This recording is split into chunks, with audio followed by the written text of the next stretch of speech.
Welcome to our channel learn for জ্ঞান। তো যা থাম্বনেল থেকে টাচ করেছো, আজকে তোমরা সকলে ক্লাস 9 এর স্টুডেন্ট। তো এই মুহূর্তে তোমাদের ফার্স্ট সামেটিভ ইভ্যালুয়েশন শুরু হতে আর মাত্র কয়েকটা দিন বাকি রয়েছে। প্রথম ইউনিট টেস্টের প্রস্তুতি তোমাদের কিন্তু চূড়ান্ত পর্যায়ে শুরু করে দিতে হবে, আর কিন্তু সময় নেই।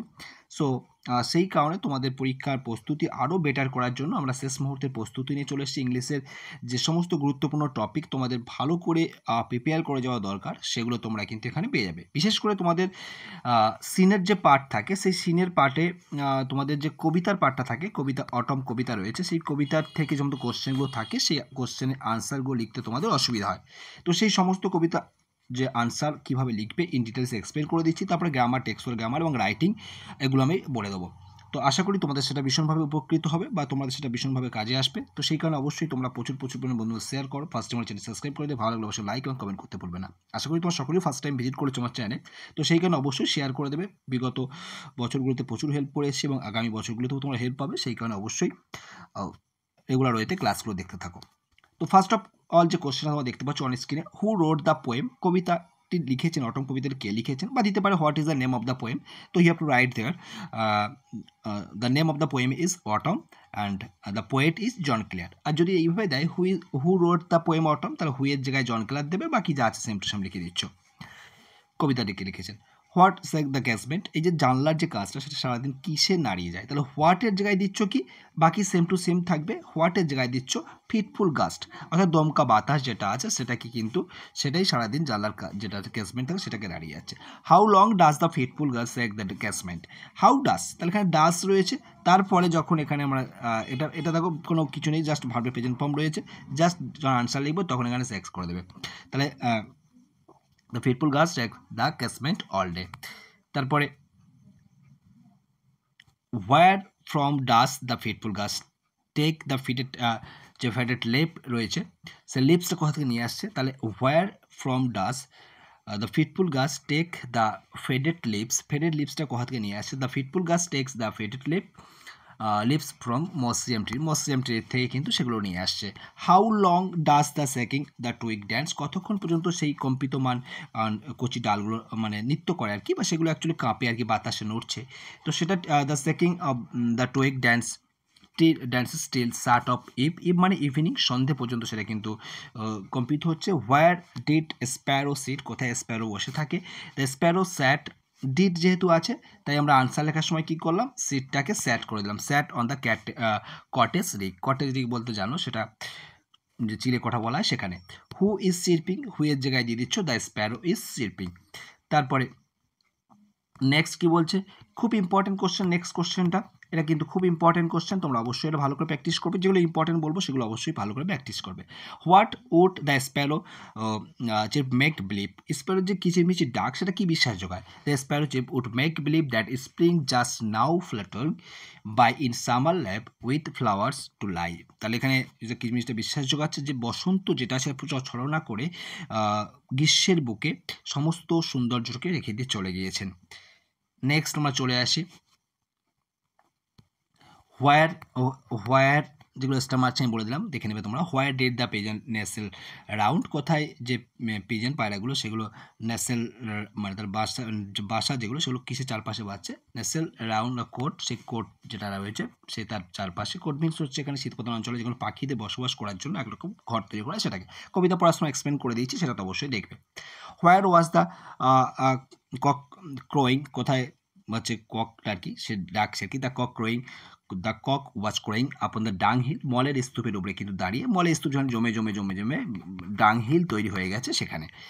তারপর নেক্সট যে কোশ্চেনটা 11 নম্বর কোশ্চেনটা কিন্তু ভীষণ ইম্পর্টেন্ট কোশ্চেন তোমাদের জন্য। ফার্স্ট কোশ্চেনটাও কিন্তু important, who wrote the poem and what is the name of the poem, এটাও কিন্তু ইম্পর্টেন্ট, এটাও খেয়াল রাখবে।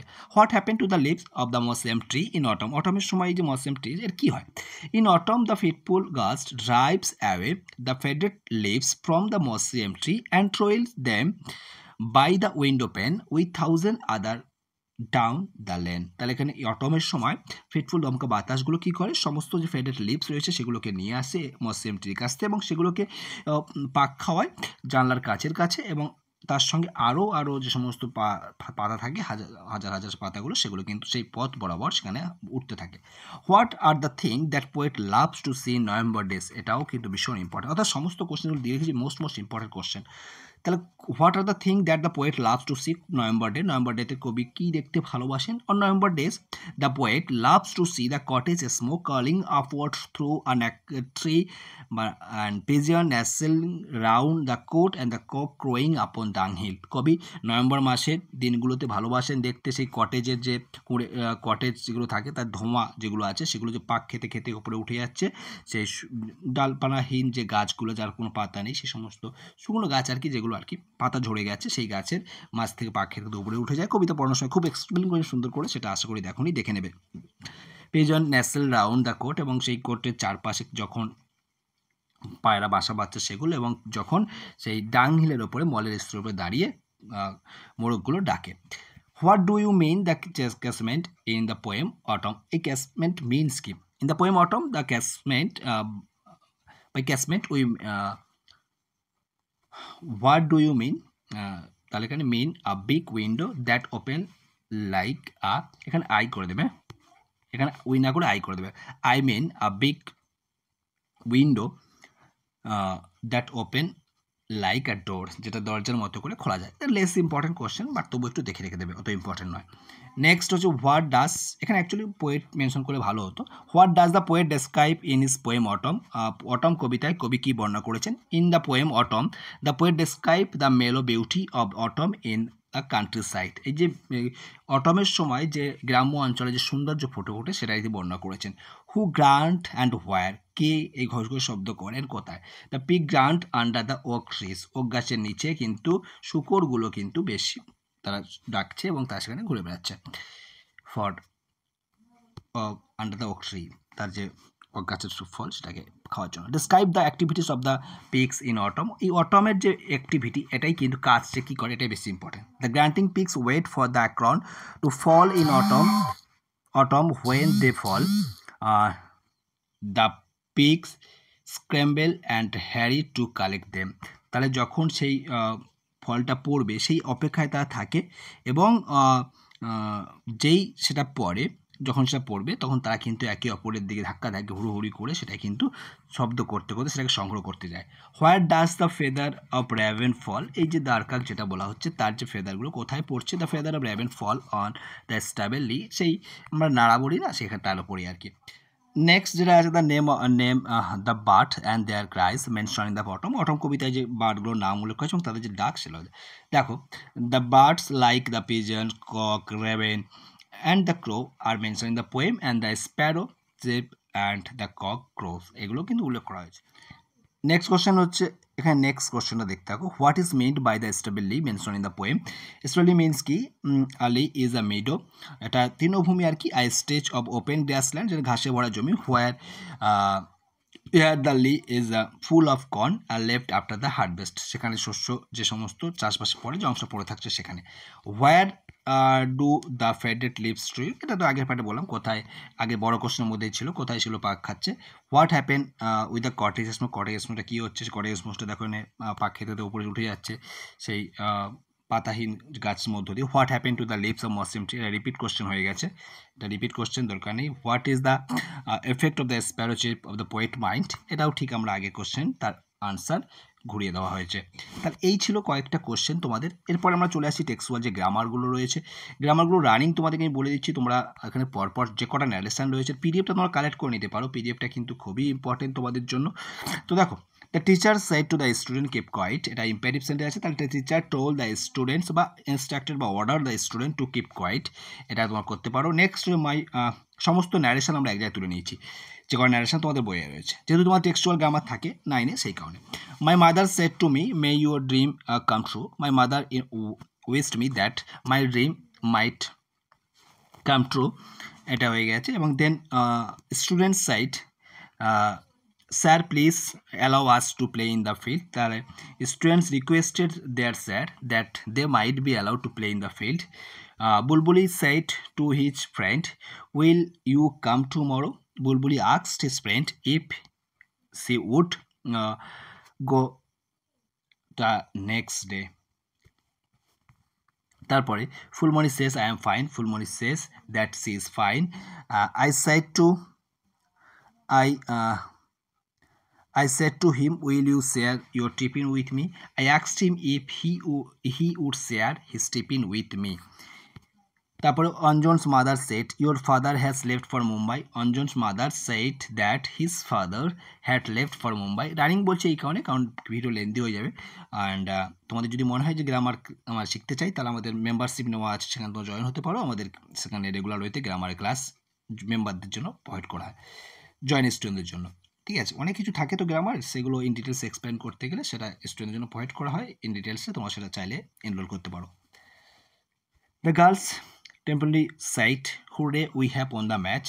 The girls triumphantly exclaimed that they had won the match. He says, let you be successful in life. He wishes that I might be successful in life. The captain informed the tournament was postponed last month. The captain informed that the tournament had been postponed the previous month. তারপরে চলে আসি এখানে তোমাদের একটা দেখবে একটা তোমাদের একটা প্যাসেজ মতো দেওয়া আছে সেখানে একটু এরর আছে সেটা কারেকশন করতে হবে তাহলে এখানে দেখবে এই পেজটা তো মোস্ট প্রবলি এই পেজ নাম্বার 7-এ আছে মনে হয় তো পেজ নাম্বার 7 মোস্ট প্রবলি তো তোমরা অবশ্যই দেখে নেবে সেখানে একটা দেখবে দেওয়া রয়েছে তাহলে এখানে 1 আছে এটা বাদ যাবে বাদ যে 1 এর পরিবর্তে অফ লিখতে হবে তারপর আপ আছে আপের পরিবর্তে টু লিখতে হবে এটা কারেকশন করে দিলাম অবশ্যই তোমরা কারেকশন করে নেবে রাইটিং টাইম একটু পরে আসছি ভয়েস চেঞ্জগুলো রানিং একটু বলে দিই ভয়েস দেখো she has sung a song তাহলে song has been sung by her he will draw a picture will be drawn by him এই ভয়েস চেঞ্জ না মাত্র কয়েক মিনিটের কাজ শিখতে গেলে যদি তোমরা চাও শিখতে তো অবশ্যই কমেন্ট করে জানাও তাহলে আমি তোমাদেরকে ফ্রিতেও সেগুলো আমি শিখিয়ে দিতে পারি হোয়াটসঅ্যাপে বা ইউটিউবের মাধ্যমে সেটাই ফ্রিতে তোমাদেরকে প্রোভাইড করে দেবো কীভাবে অতি সহজে করতে পারবে এক চুটকিতে কমপ্লিট হয়ে যাবে ওকে তাহলে picture will be drawn by him Neela has bought a book has been bought by Neela তারপর নেক্সট হচ্ছে they will have seen the cricket match তাহলে the cricket match will have been seen by them. Vola had seen a tiger had been seen by Vola. The nurse will attend to the patient will be attended to by the nurse. Do the sum, let the sum be done by you are instructed to do the sum. দুবাই করতে পারো the poem was written by her she wrote the poem passive থেকে active করছে open the door let the door be open by you are order to open the door তারপরে the man is known to me I know the man passive থেকে active করা হলো they agree to my plan My plan was agreed to by them. My brother lost my favorite pen. My favorite pen was lost by my father. তারপরে the man is writing a letter. A letter is being written by the man. Titli is looking for her watch. Her watch is being looked for by Titli. এটা সব কিন্তু phrasal verb একসঙ্গে যাবে যেখানে যাবে তারপরে ওয়ানিল will visit his grandmother house. Wanil grandmother house will be visited by Wanil. তারপরে next the president has left his office has been left by the president তারপর the project will have been finished by the student passive আছে active করতে হবে the students will have finish the project তারপর Pramita leaves has been sanction by the school authority has been sanction প্রমিতার leaves এটাও passive থেকে active করা হয়েছে the boy has read out the letter এটা ফেজাল ভার্ব একসঙ্গে যাবে the letter has been read out by the boy তারপর next question এখানে I shall have bought a cricket bat by tomorrow সময়ের জন্য উল্লেখ হয়েছে ওটা এক্সট্রা যেমন সেভাবে থেকে যাবে অ্যাক্টিভ আছে প্যাসিভ করতে হচ্ছে cricket bat will have been bought by me by tomorrow তারপরে সোয়েনিস friend had organized a picnic had been organized by সোয়েনিস ফ্রেন্ড তারপরে রয়েছে the football team will put up a brave fight will be put up by the football team তাহলে এই তো এতগুলো voice change কিন্তু তোমাদের বইয়ে রয়েছে এবং এখানে যে কটা প্যাটার্ন রয়েছে এই সমস্ত প্যাটার্ন যদি তোমরা ভালো করে প্র্যাকটিস করো এবং যে কটা ন্যারেশন আমি বললাম সব কটা ন্যারেশন যদি তোমরা ভালোভাবে প্র্যাকটিস করো ওইগুলোও যদি দেয় তোমাদের টেক্সচুয়াল তাহলে ওগুলো দিতে পারে আর যদি মনে করো যে না ওগুলো বাইরে দেয় তাহলে দেখবে ওই প্যাটার্নেই দেবে তাহলে এইগুলোকে তোমরা ভালো করে প্র্যাকটিস করো তাহলে এই প্যাটার্নে তোমরা ইজিলি করতে পারবে এবং এর যে শর্টকাট রুল আছে সেগুলো শিখতে হলে অবশ্যই কমেন্ট করে জানাবে নেক্সট এখানে কী আছে এটা উত্তর নেই আমি রানিং বলে দিচ্ছি তাহলে ইট হ্যাজ বিন তাহলে এখানে যে বলছে মর্নিং তাহলে it has been raining since morning last Sunday I went to the zoo I will be next year এখানে উত্তর হয়ে যাবে তারপরে রিনা হ্যাজ রেস্ট এটা হয়ে যাবে সঠিক আনসার উত্তরগুলো যেগুলো নেই সেগুলো বলে দিচ্ছি তারপরে এখানে তোমাদের বলেছে আইডেন্টিফাই করতে হবে, ক্লজ আইডেন্টিফাই করতে হবে কোনটা কোন ক্লজ, তাহলে অবশ্যই ক্লজ আইডেন্টিফাই করবে। আচ্ছা, অ্যাডভার্বের যে ছকটা আছে অ্যাডভার্বটা তোমরা করে নেবে, অ্যাডভার্ব না পারলে কমেন্ট করে জানাবে স্যার কোনটা কোন অ্যাডভার্ব। অ্যাডভার্ব টাইম আছে, অ্যাডভার্ব ম্যানার আছে, অ্যাডভার্ব ফ্রিকোয়েন্সি আছে, অ্যাডভার্ব অফ প্লেস আছে। এবার অ্যাডভার্ব এই যে চারটে আছে কী কী আছে আমাকে কমেন্টে জানিয়ে দিও, না পারলে আমি উত্তরগুলো বলে দেবো, তোমরা সেই বক্সে লিখে নেবে। এখানে অ্যাডভার্ব প্রথমেরটা যেটা হচ্ছে আন্ডারলাইন করতে হবে, তাহলে এখান থেকে আন্ডারলাইন করে তাহলে এটা হচ্ছে অ্যাডভার্ব ক্লজ, তারপরে এই শুধু এই পার্টটা নিলে অ্যাডজেক্টিভ ক্লজ এবং এই পার্টটা হচ্ছে নাউন ক্লজ, ঠিক আছে। আর তারপরেরটা আবার এখান থেকে এটা এই যে পার্টটা দেখতে পাচ্ছ এখান থেকে এটা হচ্ছে অ্যাডজেক্টিভ ক্লজ। এইবার কথা হচ্ছে সেন্টেন্স আইডেন্টিফাই করবো কী বলে, কমপ্লেক্স সেন্টেন্স, কম্পাউন্ড সেন্টেন্স যদি আইডেন্টিফাই করতে দেয়, যদিও আইডেন্টিফাই করতে দেবে না ক্লাস 9-এ, তবু যদি দেয় তাহলে দেখবে যদি এই কথাটা মনে রাখবে, এই যে শর্টকাট বলে দিচ্ছি, একটা শর্টকাট তোমাদের বলি, যে ফ্যান বয়েস, এটা হচ্ছে ফর, এগুলো সব কনজাংশন, এটা হচ্ছে তোমার অ্যান্ড, এটা হচ্ছে নর, এটা হচ্ছে বাট, এটা ওয়ার, এটা ইয়েট, এটা সো, এইগুলো যদি থাকে, এই সমস্তগুলো যদি থাকে তাহলে মনে রাখবে এগুলো কম্পাউন্ড সেন্টেন্স। কনজাংশন কিসে থাকে? কম্পাউন্ড সেন্টেন্সে থাকে। তাহলে যেখানে যেখানে থাকবে সেটা কম্পাউন্ড সেন্টেন্স। তাহলে কনজাংশন থাকবে অ্যান্ড আছে, তাহলে কম্পাউন্ড সেন্টেন্স। তাহলে এখানে তোমার কনজাংশন বাট আছে, এটা কম্পাউন্ড সেন্টেন্স। তাহলে এই দুটো তাহলে কী হয়ে গেল? কম্পাউন্ড সেন্টেন্স হয়ে গেল। 3 আর 6। আর যদি WH ওয়ার্ড থাকে এবং দ্যাট থাকে, WH ওয়ার্ড আর দ্যাট কমপ্লেক্স সেন্টেন্স, দ্যাট আছে আর WH ওয়ার্ড আছে, তাহলে এই দুটো তাহলে কমপ্লেক্স সেন্টেন্স। আর যদি কোনো কিছুই না থাকে তাহলে তোমাদের চেনার জন্য সুবিধার্থে বললাম, তাহলে এটা স্যার সিম্পল সেন্টেন্স, এটা তাহলেও সিম্পল সেন্টেন্স। ক্লিয়ার? আশা করি বোঝাতে পারলাম। এইবার চলে আসি রাইটিংয়ের পার্ট। দেখো, রাইটিংয়ে তোমাদের টেক্সচুয়াল রাইটিং থাকবে। আমি ইন শর্টে একটু জাস্ট দেখিয়ে দিচ্ছি, তোমরা যদি মনে করো যে রাইটিংটা আমাদের PDF চাই, তাহলে আমাদের গ্রুপে যুক্ত হবে। সমস্ত তোমাদের টেক্সটের যে কটা রাইটিং আছে, সমস্ত রাইটিং আমাদের PDF করে রেডি করা আছে, চাইলে তোমরা সংগ্রহ করে নিতে পারো। ওকে, সো অবশ্যই প্রস্তুতি ভালোভাবে চালিয়ে যাও, বেটার লাগ তোমাদের পরীক্ষার জন্য। ফার্স্ট ইউনিট টেস্ট এবং second unit test, third unit test সবটাই হেল্প পাবে, এবং এর পাশাপাশি ক্লাস 10, 11, 12 সমস্তটাই কিন্তু ইংলিশের সম্পূর্ণ ফ্রি অফ কস্ট আমাদের চ্যানেলের মাধ্যমে সমস্ত ক্লাস কিন্তু স্টেপ বাই স্টেপ পেতে থাকবে। তো সেই কারণে বলবো, আগামী রেজাল্ট ভালো করতে গেলে আমাদের চ্যানেলকে রেগুলার ওয়েতে ফলো করতে হবে। অবশ্যই চ্যানেল সাবস্ক্রাইব করে রাখো, ভালো লাগলে অবশ্যই লাইক এবং কমেন্ট করতে থাকো। সমস্ত ক্লাস স্টেপ বাই স্টেপ কিন্তু আসবে, তোমরা যদি চাও অবশ্যই কমেন্ট করে জানাবে।